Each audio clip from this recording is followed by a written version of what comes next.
বিসমিল্লাহির রহমানির রহিম। সৈয়দ একাডেমির পক্ষ থেকে সমস্ত শিক্ষার্থীদের স্বাগতম। আজকে তোমাদের বীজগণিতের রাশি অধ্যায় থেকে 3.2 থেকে আমি একটা অঙ্ক সিলেকশন করছি। অঙ্ক হচ্ছে 8 নং। 8 নং অঙ্ক রাখি দেওয়া আছে কি যে a + b = 3 এবং a - b = 2 হলে দুটো অঙ্ক আছে এখানে। একটা অঙ্ক হচ্ছে a² - ab + b², আর একটা অঙ্ক হচ্ছে কি a³ + b³ এর মান নির্ণয় করতে বলছে। আসো অঙ্ক দুইটা করি আমি। তাহলে দেওয়া আছে কি যে a + b = 3, ab = কি 2। তাহলে প্রদত্ত রাশি কি হয়?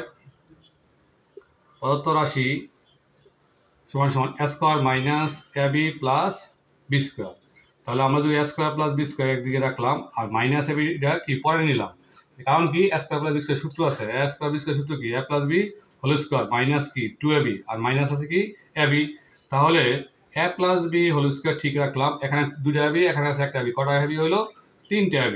তাহলে a + b এর মান কত? 3 বসাই দিলাম, 3² মাইনাস ab এর মান কত? 2 বসাই দিলাম। 3 3 কত? 9 মাইনাস 3 2 কত? 6।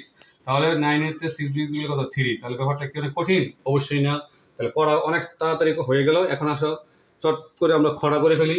তাহলে খটা কি? প্রদত্ত রাশিটা কি? প্রদত্ত রাশি হচ্ছে a³ + b³। তাহলে আমরা জানি a³ + b সূত্র কি জানি? a + b whole minus 3ab * a + b।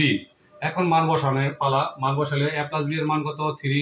3³ minus 3ab এর মান কত? 2, আর আবার a + b এর মান হচ্ছে 3। 3³ কত? 27, আর 3 2 6, 6 2 3 6 কত? 18। তাহলে 27 থেকে 18 বাদ দিলে কত হয়? 9। তাহলে ব্যাপারটা কি অনেক কঠিন? অবশ্যই না, অনেক সহজ। তাহলে আমি যে 8 নম্বর অঙ্কটা করলাম, এই 8 নং এর মতো হুবহুব 9 নম্বর অঙ্কটা তোমরা সবাই 9 নম্বর অঙ্কটা করবা। আর করতে গিয়ে যদি কোনো সমস্যা হয় তাহলে আমার সাথে যোগাযোগ করতে পারো। ধন্যবাদ সবাই।